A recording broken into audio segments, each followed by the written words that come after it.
நம்ம Ashwin sweets and snacks export பண்றதுக்கு 7373041434 மற்றும் www.ashwinsweets.com கான்டாக்ட் பண்ணுங்க.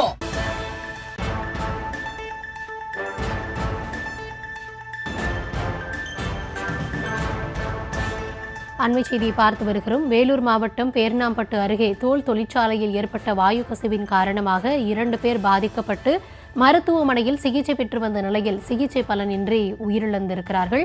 அது தொடர்பான அண்மை செய்தியை பார்த்து வருகிறோம். தோல் ஆலையில் ஏற்பட்ட வாயு கசிவின் காரணமாக 2 பலியடைந்த நிகழ்வானது அந்த பகுதியில் சோகத்தை ஏற்படுத்தியிருக்கிறது.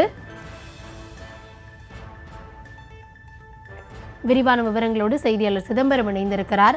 சிதம்பரம், வணக்கம். என்ன நடந்தது? முழுமையான விவரங்களை வழங்கலாம். வணக்கம். வேலூர் மாவட்டம் பேர்ணாம்பட்டு அடுத்த பக்காலைப்பள்ளி பகுதியில தனியாருக்கு சொந்தமான தோல் தொழிற்சாலை செயல்பட்டு வருகிறது. இந்த தோல் தொழிற்சாலையில் 20க்கும் மேற்பட்ட பணியாளர்கள் வேலை செய்து வருகின்றனர். இந்த நிலையில் இன்று வழக்கம் போல பணியாளர்கள் வேலைக்கு சென்றுள்ளனர். அப்போது எதிர்பாராத விதமாக ஆலையின் வாயு இயந்திரத்திலிருந்து கேஸ் கசிந்து ஷேக் அலி மற்றும் ஜமால் பாஷா இருவரும் மயங்கி வீழ்ந்துள்ளனர். உடனடியாக அங்கிருந்த ஊழியர்கள் அவர்கள் இருவரையும் மீட்டு ஆம்பூர் பகுதியில் உள்ள தனியார் மருத்துவமனையில் சிகிச்சைக்காக அனுமதிக்கப்பட்ட நிலையில் அங்கு சிகிச்சை பணியின்றி இருவரும் உயிரிழந்தனர். மேலும் இருவரின் உடலையும் பிரேத பரிசோதனைக்கு பேர்ணாம்பட்டு அரசு மருத்துவமனைக்கு அனுப்பி வைத்து இது குறித்து பேர்ணாம்பட்டு போலீசார் விசாரணை மேற்கொண்டு வருகின்றனர். மேலும் இருவர் உயிரிழந்த சம்பவம் அந்த பகுதியில் பெரும் பரபரப்பை ஏற்படுத்தியுள்ளது.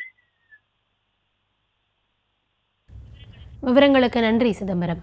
நம்ம Ashwin sweets and snacks export பண்றதுக்கு 7373041434 மற்றும் www.ashwinsweets.com கான்டாக்ட் பண்ணுங்க.